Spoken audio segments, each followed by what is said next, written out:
Hey friends, welcome back.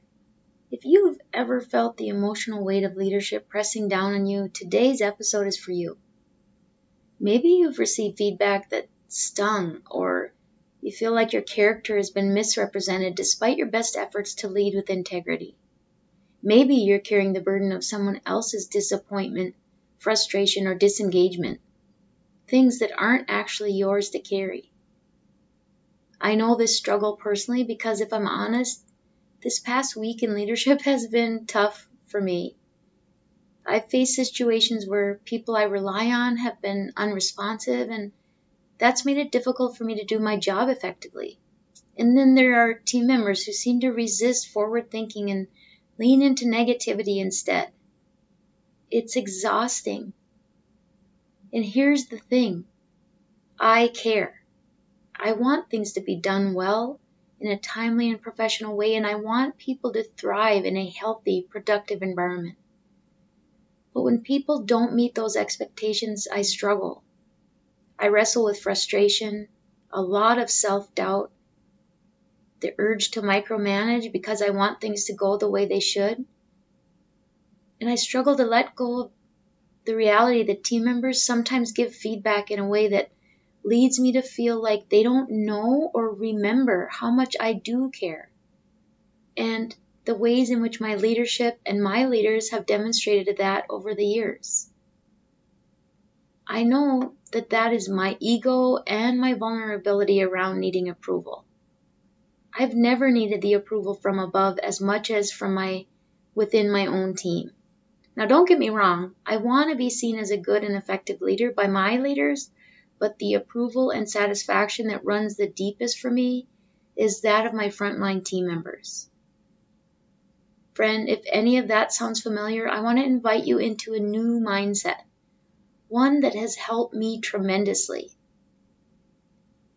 That mindset comes from the let them theory, but we're adding a Christian perspective.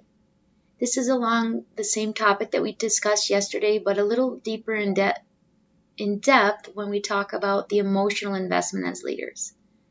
This is about releasing control, surrendering outcomes to God, and remembering who we ultimately work for. So if you've ever struggled to separate your worth from your work, or your identity from how others perceive you, take a deep breath. Let's talk about how to lead well without carrying what isn't ours to hold. Welcome to the Grace-Filled Leader Podcast. Do you want better work-life balance? Do you get stuck in patterns of perfectionism and people-pleasing? Have you always been an overachiever, but never really feel good enough, no matter how much outward success you achieve? Hi, I'm Tanya, a wife, mom, leader, Christian life coach, and Jesus lover. For most of my life, I tried to find worthiness through achievement. But no matter how hard I worked or how much I achieved, I never felt like I was enough. I was left burned out, empty, and exhausted. I had no time or energy for myself or my family. I needed balance. I needed peace. I finally started to live like an unconditionally loved daughter of the King, saved by grace. This faith-led podcast will teach you self-care routines and practical leadership strategies to help you navigate life and leadership. If you're ready to stop people-pleasing and start living and leading God's way, this podcast is for you. Unbutton your blazers and roll up your sleeves, sister friends. It's time to get after it.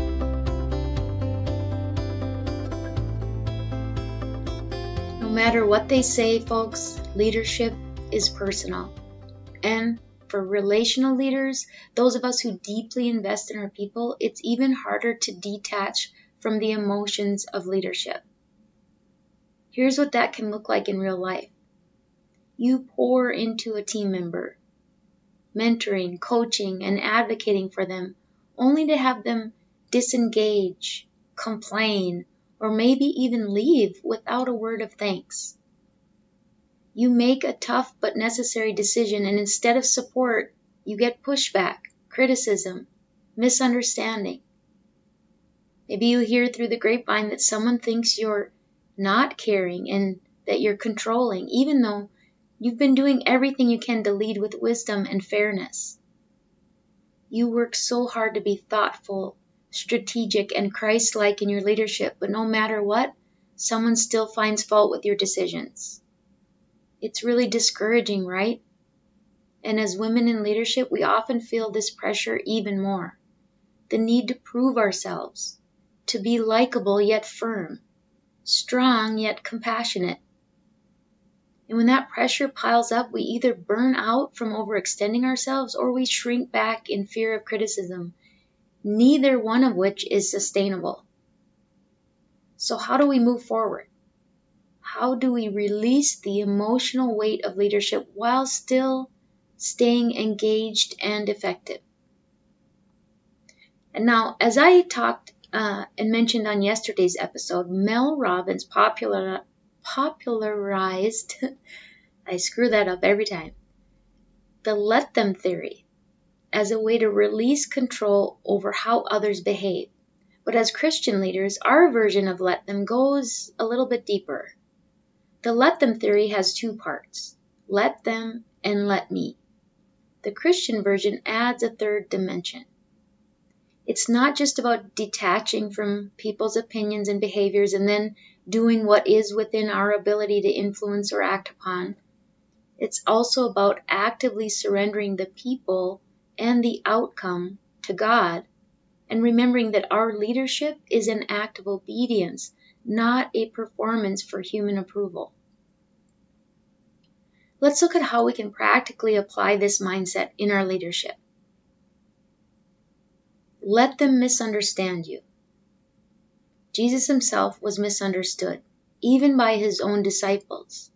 He didn't chase after people to explain himself. He stayed focused on his mission. If you know that you are leading with integrity, you don't need to strive for universal approval. Let them disagree. Not everyone will see the full picture of why you make the decisions you do. That doesn't mean that you're wrong. Seek wisdom, make decisions prayerfully, and trust that you are accountable to God, not to every opinion that comes your way. Let them make their choices.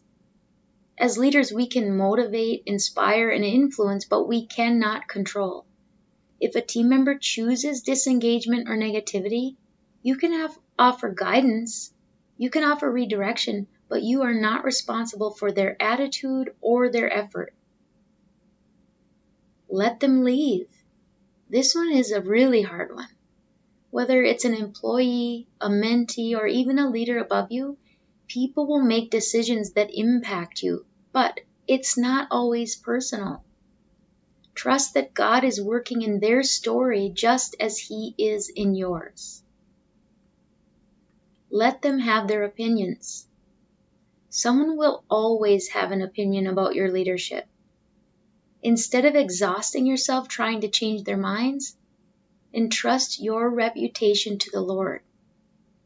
I need to repeat that one back to myself. Here we go again. Let them have their opinions. Someone will always have an opinion about your leadership.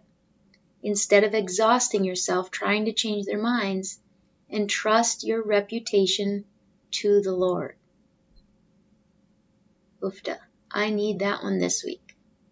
Now, let's talk about tangible ways to apply this mindset. Number 1, take your thoughts captive. 2 Corinthians chapter 10 verse 5 reminds us to take every thought captive to obey Christ. When you feel the weight of criticism or self-doubt, pause and ask yourself, is this thought true, or is it just my fear talking? Am I giving more weight to this person's opinion than to God's truth? What does God say about me as a leader? Replace lies with truth. Instead of thinking, maybe I'm not a good leader, say, I am leading with wisdom, integrity, and faithfulness. My job is obedience, not perfection. Number 2, set healthy emotional boundaries. Check your emotional investment. Are you carrying stress, anxiety, or frustration home with you? Pray before you react. Ask God to give you wisdom and peace before responding to difficult situations. Create a transition ritual. Find a simple closing practice like prayer, journaling, maybe just a walk to release the day before shifting into home life. The third practical application is to lean into wise community. Seek counsel. Have a mentor or a coach who can speak truth into your leadership journey, and don't isolate. When we feel overwhelmed, we tend to pull back, but healing happens in community. Tactic number 4, surrender what isn't yours to carry. Pray over situations instead of replaying them. Oh boy, that's a big one. I play the scenarios over and over and over and over in my perseverating rhyme. Again, pray over situations instead of replaying them. Ask, what is my responsibility here and what belongs to God? Remember, you are called to obedience, not to the outcome. Let's review those 4 strategies once again. Number 1, take your thoughts captive. Number 2, set healthy emotional boundaries. Number 3, lean into community. And number 4, surrender what isn't yours to carry. Folks, leadership is a privilege, but it is also a burden. But you were never meant to carry that burden alone. If you're feeling discouraged, misunderstood, or emotionally drained, know this. God sees you. He knows your heart. He upholds your leadership. You do not need to control, fix, or carry the weight of everyone's opinions. Instead, lead with integrity.